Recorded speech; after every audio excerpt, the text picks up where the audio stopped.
یہ جائز اور حلال نہیں ہے کہ وہ کسی دوسرے مسلمان سے 3 راتوں سے زیادہ اپنے تعلق کو ختم کرے۔ 3 راتیں گزر گئی، اب بھی اگر ان کا کلام نہیں ہوتا، آپس میں بول چال کو شروع نہیں کرتے، دوبارہ اپنے تعلقات کو بحال نہیں کر لیتے، تو رسول اللہ صلی اللہ علیہ وسلم نے فرمایا یہ حرام کا ارتکاب کر رہے ہیں، حرام کام کر رہے ہیں۔ فضیلت الشیخ مفتی اختر اوکاڑوی۔ رمضان المبارک کا یہ دوسرا خطبہ جمعہ ہے۔ رمضان کا مہینہ بڑی ہی رحمتوں و برکتوں کا مہینہ ہے، مغفرت اور بخشش کا مہینہ ہے۔ اس مہینے کے اندر مسلمان بڑی محنت کے ساتھ، جستجو کے ساتھ، جد و جہد کے ساتھ نیکیاں کمانے کی کوشش کرتے ہیں، نیک اعمال کرتے ہیں۔ تو کسی بھی نیکی کی قبولیت کے لیے کچھ بنیادی شرائط ہیں جن کا پایا جانا ضروری ہے۔ اگر وہ پائی جائیں تو تب ہی ہمارا عمل قبول ہوگا، وگرنہ ہمارا عمل قابل قبول نہیں ہوگا۔ ان شرائط میں سے ایک بنیادی شرط کی طرف اشارہ کرنا چاہتا ہوں۔ رسول اللہ صلی اللہ علیہ وسلم نے ارشاد فرمایا کہ ہر سوموار اور جمعرات کو لوگوں کے اعمال اللہ رب العزت کے یہاں پیش کیے جاتے ہیں۔ فرمایا اللہ رب العزت سبھی کے اعمال کو قبول کرتا ہے، اس کے پاس لے جاتے ہیں، ان کو بخش دیتا ہے سوائے 2 آدمیوں کے۔ الا رجل بینہ و بین اخیہ شحناء، جو 2 آدمی آپس میں لڑے ہوئے ہیں، ایک دوسرے کے ساتھ بولتے نہیں ہیں، تعلقات کو ختم کیا ہوا ہے، اللہ رب العزت فرماتے ہیں انذروا ھذین حتی یصطلحا، ان کے اعمال کو مؤخر کر دو جب تک کہ یہ صلح نہیں کر لیتے۔ رمضان کا مبارک مہینہ ہے، برکتوں والا مہینہ ہے، میں اور آپ نیکیاں بھی کریں، نیک اعمال بھی کریں، روزے رکھ کر بھوک پیاس کو برداشت بھی کریں، راتوں کو جاگ کر قیام بھی کریں، تلاوت قرآن بھی کریں، اللہ کی عبادتیں کریں، صدقہ خیرات کریں، لیکن میں کسی مسلمان کے ساتھ، اپنے عزیز کے ساتھ، کسی دوست کے ساتھ لڑا ہوا ہوں، صلح نہیں کرتا، تو میرے یہ سارے کے سارے اعمال رائے گاہ ہیں، اللہ رب العزت کی ہاں نہیں پہنچ رہے اور نہ ہی قبول ہو رہے۔ اور کب تک قبول نہیں ہوں گے؟ جب تک کہ میں اپنے اس مسلمان بھائی کے ساتھ صلح نہیں کر لیتا، اس سے بول چال شروع نہیں کر دیتا، اس وقت تک میرے اعمال اللہ رب العزت کے ہاں قبول نہیں ہو رہے۔ رسول اللہ صلی اللہ علیہ وسلم نے ارشاد فرمایا لا یحل لمسلم ان یہجر اخاہ فوق 3، فرمایا کسی مسلمان کے لیے یہ جائز اور حلال نہیں ہے کہ وہ کسی دوسرے مسلمان سے 3 راتوں سے زیادہ اپنے تعلق کو ختم کرے۔ 3 راتیں گزر گئی، اب بھی اگر ان کا کلام نہیں ہوتا، آپس میں بول چال کو شروع نہیں کرتے، دوبارہ اپنے تعلقات کو بحال نہیں کر لیتے، تو رسول اللہ صلی اللہ علیہ وسلم نے فرمایا یہ حرام کا ارتکاب کر رہے ہیں، حرام کام کر رہے ہیں، حلال نہیں ہے ان کے لیے یہ کرنا۔ آج ہمارے معاشرے کے اندر ہمارے دلوں سے برداشت ختم ہو گئی ہے، ایک دوسرے کو برداشت کرنے کا جو مادہ ہے وہ ہم سے نکل چکا ہے، وہ ختم ہو گیا ہے۔ چھوٹی چھوٹی باتوں کے اوپر لڑائی جھگڑے ہو جاتے ہیں اور اس معاملے کو اتنا طول دے دیتے ہیں کہ سال گزر جاتے ہیں، سالوں سال گزر جاتے ہیں، ساری زندگی گزر جاتی ہے، ایک دوسرے سے بات چیت نہیں کرتے، کلام نہیں کرتے۔ رسول اللہ صلی اللہ علیہ وسلم کے آنے سے پہلے دور جاہلیت میں بالکل ایسے ہی حالات تھے، چھوٹی چھوٹی باتیں کے اوپر لڑائی ہوتی، 40 سال تک لڑائی جاری رہتی اور دونوں قبیلوں آپس میں ایک دوسرے کو قتل کرتے رہتے۔ کسی کی اونٹنی کسی دوسرے کی چراگاہ میں چلی گئی، تیری اونٹنی یہاں کیوں آئی، لو جی اس کے اوپر لڑائی شروع ہوگی، 40 سال تک اسی بات کے اوپر لڑائی ہوتی رہی۔ یہ وجہ تھی، بڑی مشہور جانکاری عرب کے اندر، رسول اللہ کے آنے سے پہلے عرب کے ہی حالات تھے۔ لیکن جب اسلام آیا تو رسول اللہ صلی اللہ علیہ وسلم نے اس چیز کو ختم کیا. یہ اسلام کی خوبصورتی ہے, یہ اسلام کا حسن ہے کہ اسلام معاشرے کے امن و سکون پر, تعلقات کی بحالی پر بہت ہی زور دیتا ہے اور اپنے ماننے والوں کو ایک پرامن معاشرہ دیتا ہے جس کے اندر رہنے والے لوگ ایک دوسرے کے ساتھ محبت, مودت, پیار کے ساتھ رہیں. اسلام مسلمان کو دوسرے مسلمان کا بھائی بناتا ہے. المسلم اخو المسلم, مسلمان مسلمان کا بھائی ہے.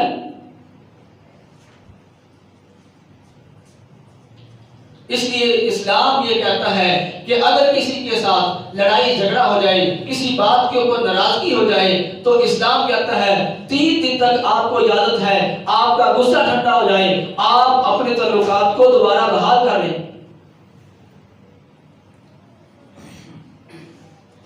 دونوں آپس میں ملتے ہیں, یہ اس سے سلام نہیں لیتا, وہ اس سے سلام نہیں لیتا. یلتقیانی فیورد ھذا فیورد ھذا, سلام دعا نہیں آپس میں, تعلقات نہیں ہے, ملتے ہیں, ایک دوسرے کے پاس سے گزرتے بھی ہیں, لیکن بول چال ختم کیا ہوا ہے. فرمایا وَخَيْرُهُمُ الَّذِي يَبْدَأُ بِالسَّلَامِ, بہترین بندہ وہ ہے, اللہ کا پسندیدہ بندہ وہ ہے جو سلام کر کے تعلقات کو بحال کر لیتا ہے. وہ میرے ساتھ بولتا نہیں ہے, سلام نہیں کرتا, میں اس کے ساتھ سلام کیوں کروں, میں اس کے ساتھ کیوں بولوں, سوال پیدا ہوتا ہے نا. یہ شیطان کہتا ہے, یہ شیطان سوچ دیتا ہے, کیونکہ وہ تو چاہتا ہے کہ ہمارے درمیان دشمنی عام ہو جائے, عداوت ہو, ایک دوسرے کے ساتھ نہ بولیں, اللہ ناراض ہو جائے.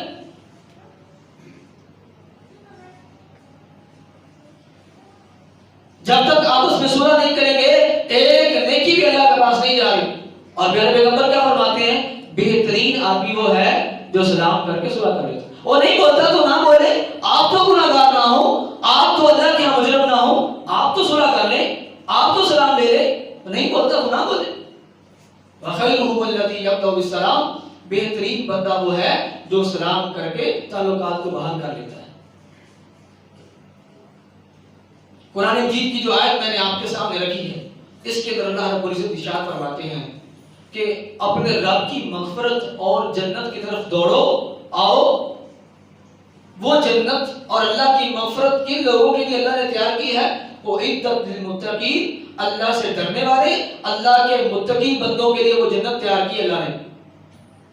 اور اللہ کے متقی بندے کون ہیں, ان کے وصف کیا ہے, ان کے اعمال کیا ہیں, کون سے عمل کرتے ہیں جن کی وجہ سے وہ متقی بن گئے, پرہیزگار بن گئے, اور اللہ کی مغفرت اور جنت کے حقدار بن گئے. اللہ رب العزت نے فرمایا کہ وہ خوشحالی ہو, تندرستی ہو, اللہ کے راستے میں خرچ کرتے ہیں. والکاظمین الغیظ, غصے کو پی جاتے ہیں. جب غصہ آتا ہے اپنے مسلمان بھائیوں کے بارے میں, غصے کو نکالتے نہیں ہیں, اپنے غصے پہ کنٹرول کر لیتے ہیں, غصے کو پی جاتے ہیں. اور رسول اللہ نے فرمایا لیس الشدید بالسرعہ, پہلوان نہیں ہے, وہ نہیں ہے جو کسی کو بچاڑ کر رکھ دے, کسی کو گرا دے.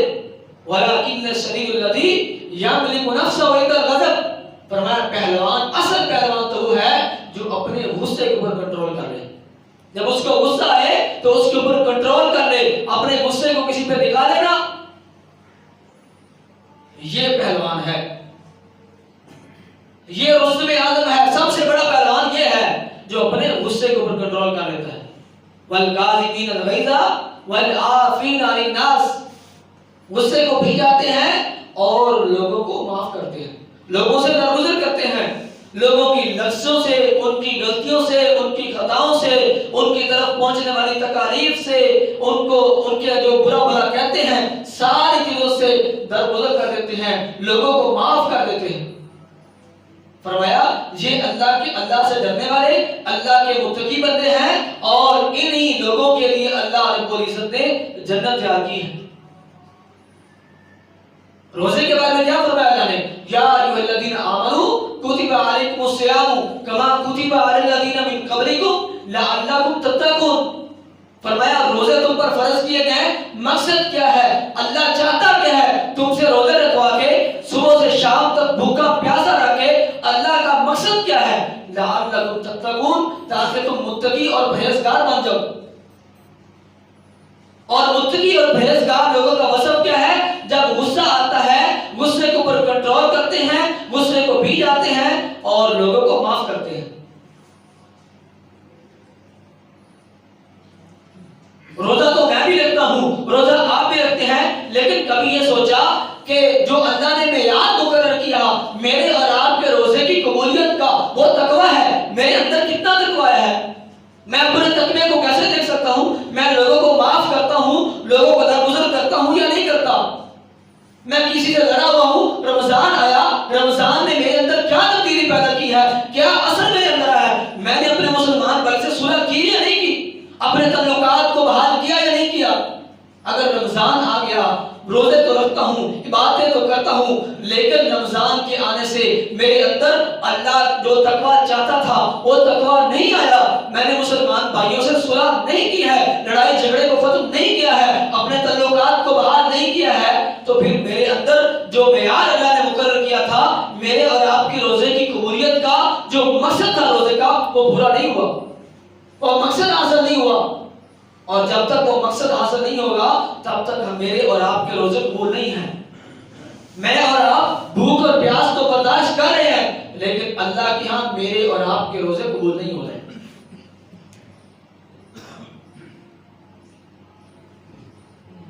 اللہ رب العزت نے نبی علیہ الصلوۃ والسلام کو حکم دیا، خذ العفو وامر بالعرف واعرض عن الجاہلین، اے میرے پیغمبر عفو درگزر کو اختیار کیجئے، لوگوں کو معاف کر دیجئے، درگزر کیجئے لوگوں سے۔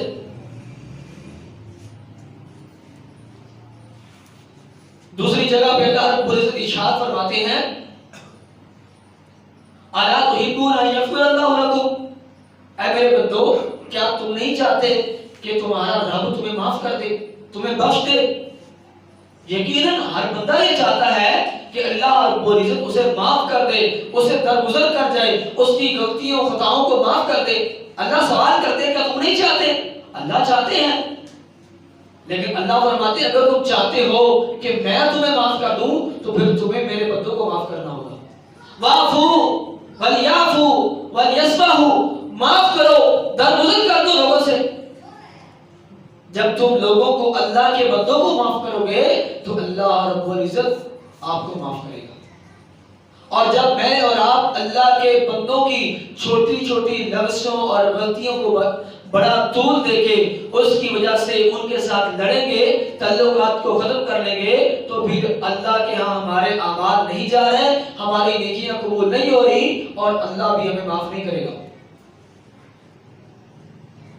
اگر میں اور آپ چاہتے ہیں میرا آپ کا پروردگار خالق و مالک اللہ رب العزت جو معاف کرنے والا ہے، جس کا وصف ہی غفور اور رحیم ہے، وہ مجھے اور آپ کو معاف کر دے، غلطیاں خطاؤں کو معاف کر دے، جنت الاٹ کر دے، جنت کا سرٹیفکیٹ دے دے، ہمارے روزوں کو، ہماری نمازوں کو قبول کر لے، صدقات و خیرات کو قبول کر لے، ہماری تلاوتوں کو قبول کر لے، ہمارے قیام اللیل کو قبول کر لے، پھر کیا کرنا ہوگا؟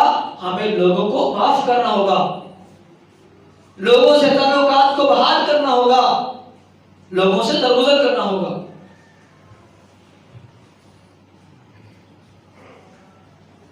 آپ کہتے ہیں میں اس کے ساتھ بولتا ہوں، سلام دعا کرتا ہوں، لیکن وہ میرے ساتھ سلام دعا نہیں کرتا، بول چال نہیں کرتا، میرے ساتھ نہیں بولتا، وہ میں ملتا ہوں وہ دوسری طرف کر لیتا ہے، اب میں کیا کروں؟ تو آپ کے ذمہ یہ ہے کہ آپ اسے ملتے رہیں، سلام دعا اس کے ساتھ کرتے رہیں، محبت پیار پیش کرتے رہیں، اپنی مسکراہٹ کا تبادلہ اس کے ساتھ کرتے رہیں۔ یہ آپ کے ذمہ ہے، سلام کرنا، پیار محبت کے ساتھ پیش آنا، اس کی غصے کو، اس کے برا بھلا کہنے کو برداشت کرنا اللہ رب العزت کا اگلا کام ہے۔ اللہ اس کے دل میں آپ کے لیے محبت ڈال دے گا۔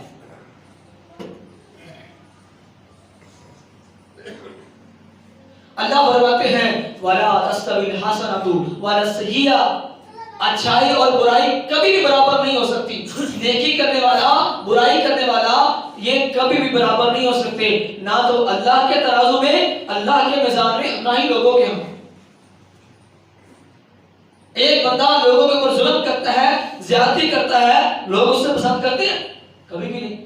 جو لوگوں کے ساتھ بھلائی کرے گا، خیر خائی کرے گا، اچھے اخلاق کے ساتھ لوگوں کے ساتھ پیش آئے گا، لوگ اس سے محبت کرتے ہیں، اور اللہ بھی ایسے بندے سے محبت کرتا ہے۔ اللہ فرماتے ہیں ادفع باللتی ہی احسن، جب کوئی برائی کرے تو برائی کا جواب اچھے طریقے کے ساتھ دیا کرو، اینٹ کا جواب پتھر کے ساتھ نہیں، ایک گالی کا جواب 2-3 گالیوں کے ساتھ نہیں،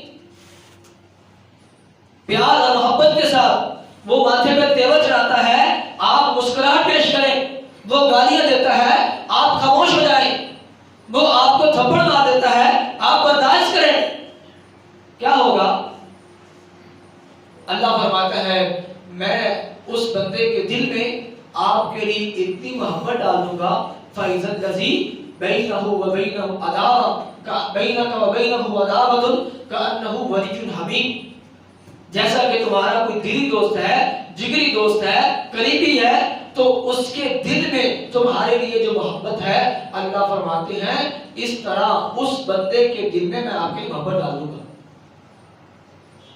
یہ جو کل آپ کو گالیاں دے رہا تھا، آپ کو تھپڑ مار رہا تھا، لوگوں کے سامنے ذلیل و رسوا کرنا چاہتا تھا، خاندان میں آپ کے خلاف غلط باتیں مشہور کر رہا تھا، بڑے مجمع کے سامنے آپ کی بےزتی کر رہا تھا، لیکن اللہ فرماتے ہیں آج یہی بندہ ہے، لیکن آپ کے ذمہ یہ ہے آپ اس کی باتوں کو برداشت کریں، آپ اس کے تیور کے سامنے مسکراہٹ کو پیش کریں، وہ گالیاں دیتا ہے آپ خاموش جائیں، وہ تھپڑ مارتا ہے آپ اس سے بدلہ اور انتقام نہ لیں، آپ اس کو معاف کر دیں۔ جب یہ کام آپ کریں گے ایک وقت آئے گا وہ شرمندہ ہو جائے گا، اس کو ندامت آئے گی میں نے اسے گالی دی، میں نے اسے تھپڑ مارا، برا بھلا کہا، لیکن اس نے مجھے کچھ نہیں کہا۔ ایک دن شرمسار ہو کر خود چل کر آپ کے دروازے پہ آئے گا، آپ سے معافی مانگے گا، اور اس کے دل کے اندر پھر جو آپ کے لیے مقام اور مرتبہ اس کے بعد پیدا ہوگا وہ کبھی بدلہ اور انتقام لینے سے پیدا ہو ہی نہیں سکتا۔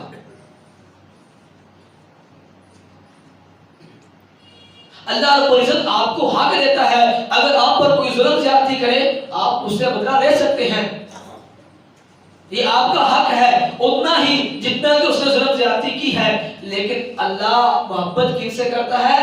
اللہ پسند کسے کرتا ہے؟ جو معاف کرتا ہے، جو بدلہ اور انتقام نہیں لیتا، اللہ اس سے محبت کرتے ہیں اور اسے پسند کرتے ہیں۔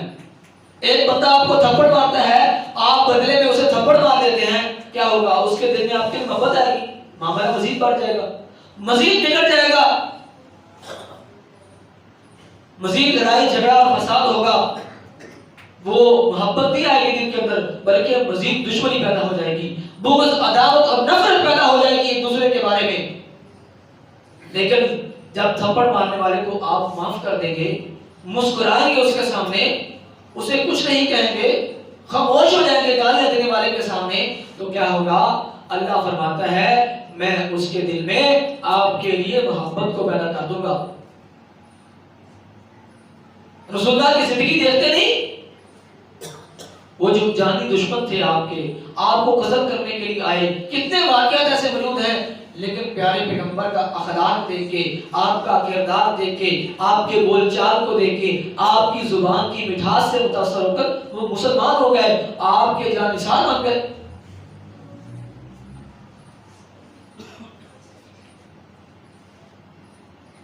اگر آج ہم بھی چاہتے ہیں کہ ہمارے معاشرے کے اندر، ہمارے گھروں کے اندر امن و سکون آ جائے، لڑائی جھگڑے ختم ہو، تو پھر ہمیں ایک دوسرے کے لیے برداشت کا مادہ پیدا کرنا ہوگا۔ رسول اللہ کو اللہ حکم دیتے ہیں اے میرے پیغمبر برداشت کیجیے، لوگوں کو معاف کیجیے، اور پیارے پیغمبر نے اس کے اوپر کتنا عمل کر کے دکھایا۔ ایک دو مثالیں آپ کے سامنے رکھتا ہوں۔ حضرت انس رضی اللہ تعالیٰ عنہ بیان کرتے ہیں کہ میں رسول اللہ صلی اللہ علیہ وسلم کے پاس کھڑا تھا، ایک بدو عربی دیہاتی آیا، آپ کے کندھے کے اوپر چادر تھی، اور اس نے آ کر آپ کی چادر کو زور سے کھینچا، اتنے زور سے کھینچا کہ آپ کے کندھے کے اوپر اس چادر کو کھینچنے کی وجہ سے نشان پڑ گئے، اس قدر زور سے کھینچ رہا ہے۔ اور پیارے پیغمبر ہم جیسا کوئی ہوتا تو اسے زوردار 3-4 تھپڑ لگا دیتا، تجھے تمیز نہیں بات کرنے کی، تو کس سے مخاطب ہو رہا ہے، ایسے بات کی جاتی ہے، ایسے مخاطب ہوتے ہیں کسی سے۔ لیکن پیارے پیغمبر پیغمبر کی سیرت اور آپ کے اخلاق پہ قربان جائیے کہ رسول اللہ صلی اللہ علیہ وسلم اس کی طرف دیکھے اور مسکرا دیے، کچھ نہیں کہا اسے، مسکرا دیے۔ یہ ہے میرے پیغمبر کا اخلاق، لوگوں کو معاف کرنا۔ لوگ آپ پہ ظلم کرتے ہیں، آپ کو تکالیف پہنچاتے ہیں، آپ کے راستے میں کانٹے بچھاتے ہیں، آپ کی زندگی کو اجیلا بنایا ہے، لیکن میرے پیغمبر اپنے اوپر ظلم کرنے والے، اپنے لیے قتل کی سازشیں بنانے والے، ان کو معاف کر رہے ہیں۔ ثمامہ بن اسال کا واقعہ بڑا مشہور ہے، بڑا سردار ہے، آپ کا بہت بڑا دشمن ہے، کہتا ہے محمد صلی اللہ علیہ وسلم مجھے ملیں گے، قتل کر دوں گا، مار دوں گا میں انہیں۔ پیارے پیغمبر کے ساتھ بہت بڑی دشمنی ہے، اس کے دل کے اندر بہت زیادہ نفرت ہے، لیکن کیا ہے، صحابہ کرام پکڑ کے لائے ہیں، مسجد نبوی کے ستونوں کے ساتھ باندھ دیا گیا ہے، رسول اللہ کے پاس 3 دن تک رہا ہے، آپ اس کے ساتھ مسکرا کر ملتے رہے ہیں، پوچھتے رہے اس کا حال چال، 3 دنوں کے بعد اسے چھوڑ دیا۔ بہت بڑا سردار ہے، پیارے پیغمبر کا دشمن ہے، جب رسول اللہ نے چھوڑا ہے تھوڑا دور جا کے واپس آ گیا۔ پیارے پیغمبر فرماتے جا میں نے تجھے چھوڑ دیا، جاتا کیوں نہیں ہے؟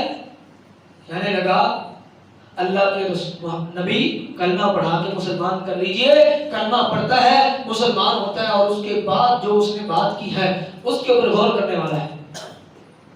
کہتا ہے اے اللہ کے نبی، اللہ کی قسم جب تک میں مسلمان نہیں تھا، آپ کے پاس نہیں آیا تھا، میرے دل کے اندر اگر دنیا کے اندر سب سے برا شخص تھا، کسی انسان سے سب سے زیادہ نفرت تھی تو وہ آپ سے تھی، اور اگر میرے نزدیک سب سے برا اور ناپسندیدہ ترین کوئی شہر تھا تو وہ آپ کا شہر تھا، اگر میرے نزدیک سب سے ناپسندیدہ کوئی دین اور مذہب تھا تو آپ کا دین تھا، لیکن جب میں نے آپ کے اخلاق کو دیکھا، میں آپ کو قتل کرنے کے منصوبے بنا رہا ہوں، لیکن آپ میرا حال چال پوچھتے ہیں، مجھے کھانا کھلاتے ہیں، محبت پیار کے ساتھ میرے ساتھ پیش آ رہے ہیں، تو اب میری حالت اور کیفیت کیا ہے؟ اللہ کی قسم اے اللہ کے نبی، اب آپ کی ذات ہی وہ ذات ہے جو دنیا کائنات کے اندر مجھے سب سے زیادہ پسندیدہ اور محبوب ہے، اور آپ کا شہر وہ شہر ہے جو مجھے دنیا کے سارے شہروں سے زیادہ پسند ہے، اور آپ کا مذہب وہ مذہب ہے جو مجھے دنیا کائنات کے سارے مذہبوں سے زیادہ پسند ہے۔ یہ محبت جو ثمامہ بن اسال کے دل کے اندر آئی، کس وجہ سے آئی تھی؟ پیارے پیغمبر نے اسے معاف کیا، وہ قتل کرنا چاہتا تھا پیارے پیغمبر کو، لیکن پیارے پیغمبر اس کے ساتھ اخلاق کے ساتھ پیش آئے، پیار محبت کے ساتھ پیش آئے، اس کی غلطیوں کو معاف کیا، درگزر کیا۔ اللہ نے اس کے دل میں کتنی محبت ڈالی ہے کہ اب وہ آپ کا جانسار بن گیا ہے۔ وہی ثمامہ بن اسال جو مکہ کے لوگوں کی کے ساتھ تعاون کرتا تھا، مسلمانوں کے خلاف ان کی مدد کرتا تھا، آج وہی ثمامہ بن اسال ہے، جا کے اعلان کر دیتا ہے ایک گندم کا دانہ مکہ والوں تم کو نہیں ملے گا، ساری دوستیاں، سارے تعلقات، سب کچھ ختم ہے، اب وہی ہوگا جو پیارے پیغمبر مجھے کہیں گے۔ اور مکے والے قحط کے ساتھ مر رہے ہیں، اور ثمامہ بن اسال نے گندم کو بند کر دیا ہے۔ اب اللہ کے نبی کہتے ہیں تو دوبارہ گندم کی بحالی ہوتی ہے، اگر آپ کا حکم جب تک نہیں آتا ایک دانہ مکے والوں کے پاس نہیں جا رہا۔ ثمامہ بن اسال کے دل میں یہ محبت کس وجہ سے آئی؟ پیارے پیغمبر کے ان کو معاف کرنے کی وجہ سے، ان کے ساتھ احسن انداز کے ساتھ، اچھے اخلاق اور رویے کے ساتھ پیش آنے کی وجہ سے۔ اور رسول اللہ صلی اللہ علیہ وسلم کے عفو اور گزر کی ایک عظیم مثال فتح مکہ ہے۔ ایک وہ وقت ہے کہ رسول اللہ صلی اللہ علیہ وسلم مکہ کے اندر مظلوم ترین ہستی ہیں، آپ کے صحابہ کرام، آپ کے اوپر ایمان لانے والے لوگ مکہ کے مظلوم ترین انسان ہیں۔ مکہ کے وڈیرے، مکہ کے سردار پیارے پیغمبر علیہ السلام پر، آپ کے صحابہ کرام پر ظلم کرتے ہیں، تکالیف پہنچاتے ہیں، آپ کے صحابہ کرام کا جینا دشوار اور مشکل بنا دیا گیا ہے۔ پیارے پیغمبر علیہ السلام اپنے صحابہ کرام کو کہتے ہیں میرے صحابہ کرام حبشہ میں چلے جاؤ۔ صحابہ کرام حبشہ میں ہجرت کرتے ہیں۔ پیارے ایک وقت آیا رسول اللہ کو مکے سے نکال دیا گیا، آپ طائف کی طرف سفر کرتے ہیں، وہاں بھی لوگوں کا ظلم و ستم ہوتا ہے، آپ کے اوپر پتھر برسائے جاتے ہیں اور رسول اللہ پھر دوبارہ کافروں کی پناہ میں عدی بن حاتم کی پناہ کے اندر مکہ کے اندر آتے ہیں دوبارہ۔ لیکن پیارے پیغمبر کی زندگی کے اوپر اور مشکل ترین حالات آتے ہیں، آپ کے لیے جینا تنگ کر دیا جاتا ہے۔ مکہ کے سردار آپ علیہ السلام کو اوپر ظلم کرنے والے 8 ہجری ہے، پیارے پیغمبر علیہ السلام 10,000 صحابہ کرام کا لشکر لے کر مکہ کے اندر آئے ہیں، مکہ کو فتح کرنی ہے۔ آج مکہ کے سارے وڈیرے اور سردار جو آپ پر ظلم کرنے والے تھے، سارے بڑی بڑی پگڑیوں والے پیارے پیغمبر کے سامنے کھڑے ہیں، گردنیں جھکی ہوئی ہیں۔ آج اسلام غالب آ چکا ہے۔ آج اگر میرے پیغمبر چاہتے ہر ایک سے بدلہ لے لیتے، جس نے آپ پر ظلم کیا، زیادتی کی، آپ کو تنگ کیا، اگر آپ کے اور میرے سردار محمد رسول اللہ صلی اللہ علیہ وسلم چاہتے سبھی سے بدلہ لے لیتے۔ اور یہ سردار جو آپ کے سامنے کھڑے ہیں یہ کون ہے؟ یہ وہی سردار ہے جو پیارے پیغمبر کے راستے میں کانٹے بچھانے والے، آپ کو تکلیف کرنے والے، بیت اللہ میں نماز پڑھنے سے روکنے والے، نماز پڑھتے ہوئے آپ کے اوپر اوجریہ ڈال دینے والے، آپ کی سمیہ کو شہید کرنے والے، آپ کے بلال کو عرب کے تپتے صحراؤں پر لٹانے والے، آپ کے خبیب کو سولی پر چڑھا دینے والے، دہتے ہوئے کوئلوں پر لٹانے والے، آپ علیہ السلام کی جو تکلیف پہنچانے والے، آج ان سرداروں کے اندر ایک وہ شخص بھی کھڑا ہے، آج ان لوگوں کے اندر ایک وہ آدمی بھی ہے جس نے پیارے پیغمبر کے ہر دل عزیز چچا کو، شہید اسلام کو، سید الشہداء حضرت حمزہ رضی اللہ تعالیٰ عنہ کو احد کے میدان کے اندر شہید کیا، ان کے جسم کا مسئلہ کر دیا، ٹکڑے ٹکڑے کر دیا۔ آپ کے سگے چچا کو آج وہ وحشی بن حرب بھی پیارے پیغمبر کے سامنے کھڑا ہے۔ اللہ کے نبی صلی اللہ علیہ وسلم اگر چاہتے ان سبھی سرداروں اور وڈیروں سے بدلہ لے لیتے۔ فرمایا کیا چاہتے ہو، کیا سمجھتے ہو کیا ہوگا؟ فرمایا کہ آپ بڑے ہی عزت دار ہیں، بڑے رحم والے ہیں، اب تو یہی توقع کرتے ہیں کہ آپ ہمارے اوپر رحم کریں گے۔ اور پیارے پیغمبر نے بھی اپنے بھائی یوسف علیہ السلام کی مثال کو تعالیٰ کیا، فرمایا لا تثریب علیکم اليوم، جس طرح یوسف علیہ السلام نے اپنے بھائیوں سے کہا تھا یہ انبیاء کا شیوہ ہے لوگوں کو معاف کرنا، درگزر کرنا، وہی بھائی جو یوسف علیہ السلام کو باپ سے دور کر رہے تھے، خاندان سے دور کر رہے تھے، کنویں کے اندر پھینک دیا، آپ کو غلامی کی زندگی گزارنے پر مجبور کیا، آپ جیل کو کاٹ رہے ہیں، غلامی کی زندگی بسر کر رہے ہیں، اور ایک وقت آیا ہے آج مصر کے تخت پر بیٹھے ہوئے ہیں، وہی بھائی آئے ہیں جنہوں نے کبھی باپ سے دور کیا تھا، ظلم زیادتی کی تھی، آج فرمایا لا تثریب علیکم اليوم، جاؤ تمہیں معاف کر دیا، کچھ نہیں کہا جائے گا، برا بھلا بھی نہیں کہا جائے گا۔ آج پیارے پیغمبر بھی اپنے بھائی یوسف علیہ السلام کی مثال کو تازہ کرتے ہوئے کہتے ہیں جاؤ سبھی کو معاف کر دیا، انتم طلقاء، سبھی آزاد ہو، کسی کو غلام بھی نہیں بنایا۔ اور اس کا ثمر اور نتیجہ کیا ملتا ہے؟ سارے کلمہ پڑھ کے مسلمان ہو جاتے ہیں، 2000 لوگ بیک وقت کلمہ پڑھتے ہیں اور مسلمان ہو جاتے ہیں۔ یہ کس وجہ سے ہوا؟ کتنی بڑی بات ہے۔ وہی لوگ جو آپ پر ظلم زیادتی کرنے والے، جو میں نے ظلم آپ کے سامنے رکھا ہے، آپ کو تنگ کرنے والے، مکہ سے نکال دینے والے، آج وہی لوگ ہیں، اور پیارے پیغمبر ان کو معاف کر رہے ہیں۔ اور آپ نے معاف کیا تو اللہ نے اگلا کام کیا کیا؟ ان کے دل کے اندر جو اللہ نے وعدہ کیا تھا فَإِذَا الَّذِي بَيْنَكَ وَبَيْنَهُ عَدَاوَةٌ كَأَنَّهُ وَلِيٌّ حَمِيمٌ، اللہ نے ان کے دل کے اندر محبت ڈالی اور وہ سارے کلمہ پڑھ کے مسلمان ہو گئے۔ تو محترم بھائیوں، رمضان کا برکت مہینہ ہے، اس مہینے کے اندر اگر ہم چاہتے ہیں اللہ رب العزت رمضان المبارک کے بابرکت مہینے کے اندر ہمیں معاف کر دے، ان بندوں کے اندر شامل کر دے جو حقیقی رمضان سے مستفید ہوتے ہیں، اللہ رب العزت ہماری غلطیوں خطاؤں کو معاف کر دے، ہمارے روزے، ہماری تلاوت، ہماری تراویح اور اس مہینے میں کیے ہوئے خرچ کو قبول فرما لے، تو پھر ہمیں ایک دوسرے کو معاف کرنا ہوگا، اپنے تعلقات کو بحال کرنا ہوگا، آپس میں ایک دوسرے کے ساتھ صلح کرنی ہوگی۔ اللہ رب العزت ہمیں عمل کرنے کی توفیق عطا فرمائے۔ وما توفیقی الا باللہ العلی العظیم۔ اسلامی تعلیمات کو پھیلانے میں ہمارا ساتھ دیجیے۔